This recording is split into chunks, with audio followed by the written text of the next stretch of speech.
Puji Tuhan, salam sejahtera di dalam kasih Tuhan Yesus Kristus buat Bapak Ibu Saudara dimanapun Bapak Ibu Saudara berada, khususnya buat keluarga besar GPD El Shaddai Magelang. Saya percaya kita semua ada dalam lindungan Tuhan dan diberkati oleh Tuhan. Di Renungan 79 ini kita akan merenungkan firman Tuhan lagi di dalam kitab Ibrani, karena bacaan hari ini sudah sampai di kitab Ibrani pasalnya yang ke-11 sampai pasalnya yang ke-13. Saya ambil di pasal yang ke-12 ayatnya yang ke-3. Saya akan bacakan berkata demikian. Ingatlah selalu akan Dia yang tekun menanggung bantahan yang sehebat itu terhadap dirinya dari pihak orang-orang berdosa, supaya jangan kamu menjadi lemah dan putus asa.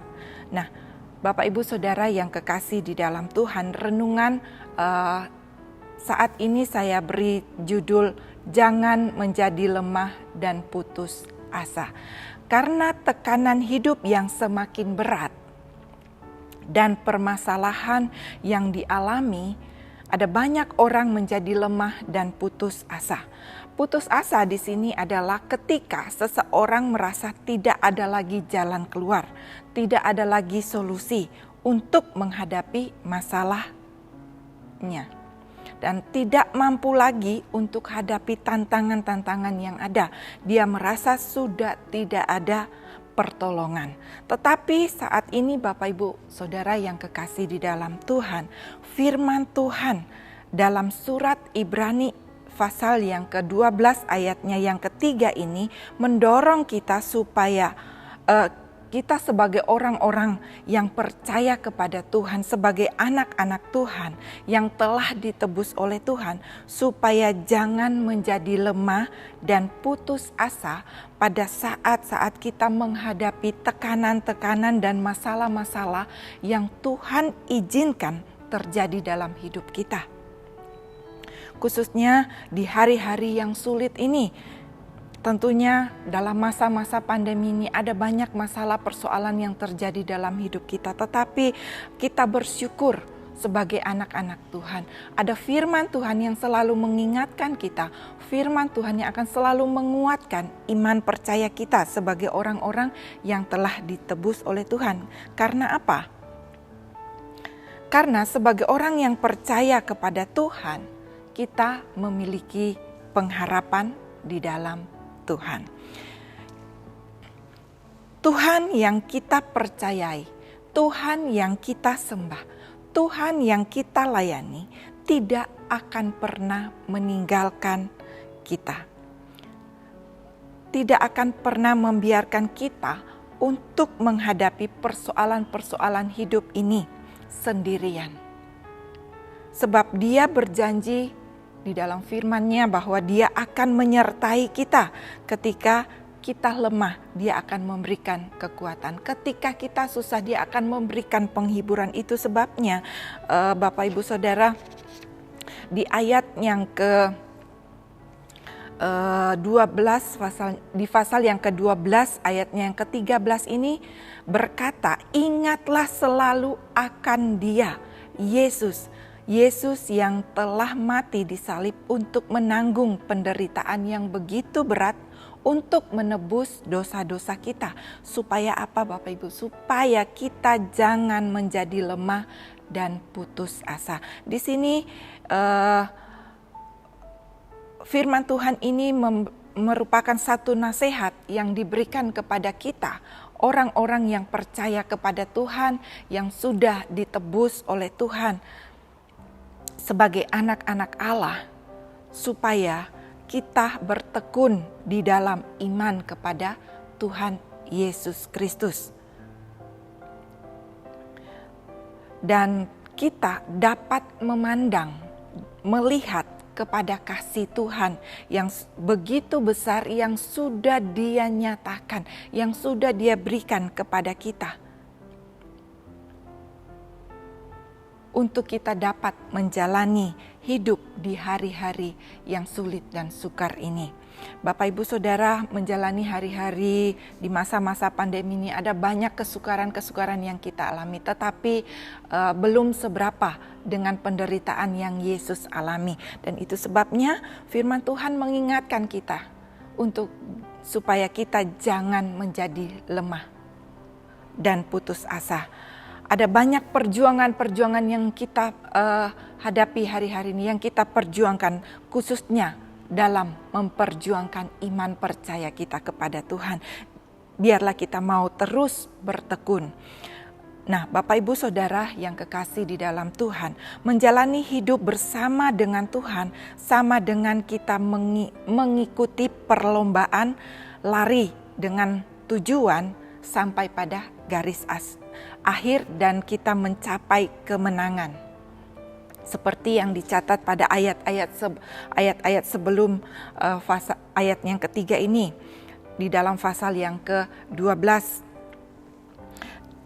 Dalam pasal yang ke-12 kitab Ibrani ini, saya akan bacakan, dikatakan, karena kita mempunyai banyak saksi bagaikan awan yang mengelilingi kita, marilah kita menanggalkan semua beban dan dosa yang begitu merintangi kita, dan berlomba dengan tekun dalam perlombaan yang diwajibkan bagi kita. Marilah kita melakukan dengan mata yang tertuju kepada Yesus yang memimpin kita dalam iman dan membawa iman kita itu kepada kesempurnaan yang dengan mengabaikan kehinaan tekun memikul salib ganti sukacita yang disediakan bagi Dia yang sekarang duduk di sebelah kanan tahta Allah. Bapak Ibu Saudara yang kekasih di dalam Tuhan, dalam kita mengiring Tuhan, iman yang teguh, iman yang tekun itulah yang penting di dalam kita menjalani hidup ini. Karena karena iman yang tekun itu adalah iman yang bisa memberikan kemenangan dalam hidup kita. Iman yang bisa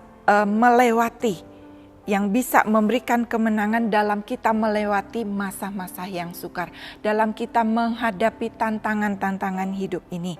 Nah, Bapak Ibu Saudara, di sini saya ada mencatat beberapa tentang iman yang menang dalam situasi yang buruk. Di sini iman yang menang dalam situasi yang buruk adalah iman yang mempercayai realitas-realitas atau kenyataan-kenyataan rohani yang menurut kehidupan banyak orang mustahil. Tetapi ketika kita memiliki iman yang mempercayai kenyataan-kenyataan rohani itu di mana kita percaya yang tidak mungkin menjadi mungkin. Sebab firman Tuhan berkata di dalam Lukas pasalnya yang pertama ayatnya yang ke-37 disanakan, sebab bagi Allah tidak ada yang mustahil. Itulah iman kita sebagai orang-orang yang percaya kepada Tuhan. Biarlah kita mau memiliki keyakinan tentang kenyataan-kenyataan rohani yang akan Tuhan berikan dalam kehidupan kita.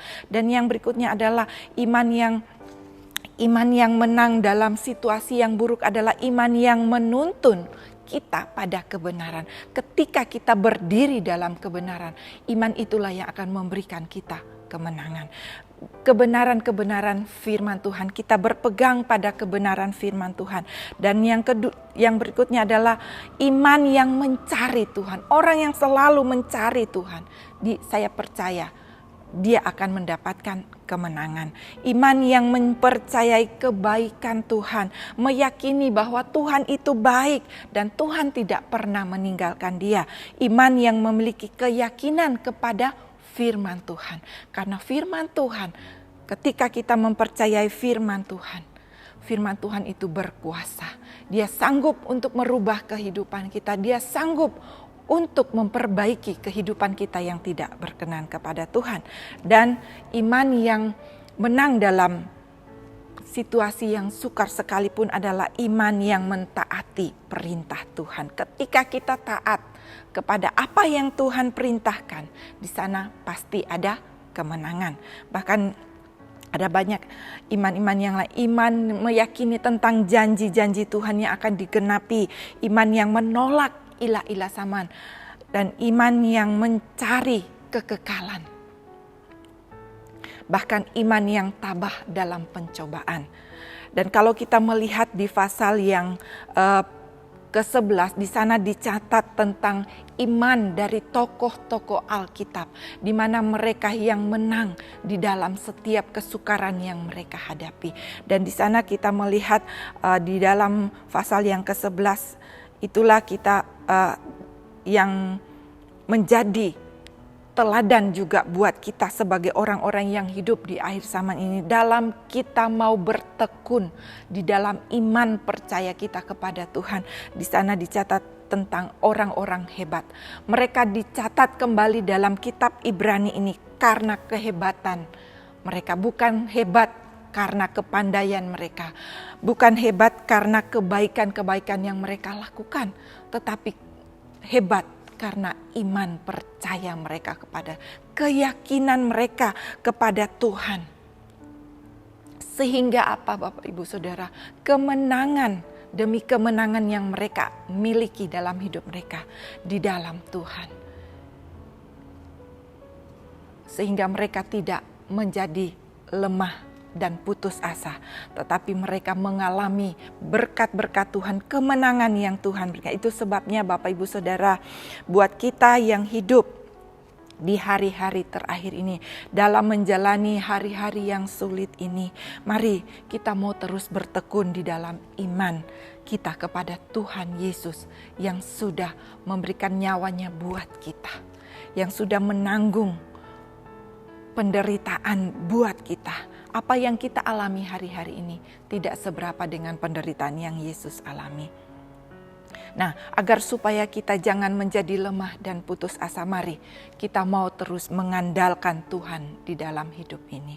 Kita mau tetap setia dalam mengiring Tuhan. Kita mau tetap bersemangat. Kita mau tetap sabar menanti Tuhan untuk menyatakan kuasanya dalam hidup kita, dan kita mau terus berharap kepada Dia. Di dalam 1 Tawarik pasalnya yang ke-15 ayat yang ke-7 di sana, kuatkan hatimu, jangan lemah semangatmu, karena ada upah bagi usahamu. Setiap usaha kita, setiap usaha yang kita lakukan dalam kita mau bertekun kepada Tuhan, janganlah kita menjadi lemah dan putus asa. Tetapi mari kita mau terus andalkan Tuhan dalam hidup kita. Kita mau tetap setia mengiring Tuhan. Kita mau tetap semangat, sabar menghadapi segala sesuatu, dan kita mau terus berharap kepada Dia. Saya yakin dan percaya Tuhan akan menolong kita untuk menghadapi hari-hari yang ada di depan kita. Puji Tuhan, kiranya Tuhan memberkati kita semua dan Tuhan akan menolong kita. Mari kita mau berdoa kepada Tuhan. Bapa yang ada di dalam sorga, pagi hari ini kami bersyukur kepada Engkau lewat kebenaran firman-Mu yang mengingatkan kami jangan sampai kami lemah dan putus asa di dalam kami menjalani hari-hari yang ada di depan kami, Tuhan. Kami tahu Tuhan, hari-hari ini adalah hari-hari yang sulit dan sukar, tetapi kami percaya Tuhan, kami punya Allah yang hidup, Allah yang berkuasa, Allah yang telah menebus kami, Allah yang telah menanggung dosa kami, Allah yang sanggup untuk menolong kami dan memberikan kami kemenangan. Itu sebabnya Tuhan, biarlah firman-Mu yang datang dalam kehidupan kami saat ini, biarlah Tuhan yang akan terus tanamkan dalam hidup kami.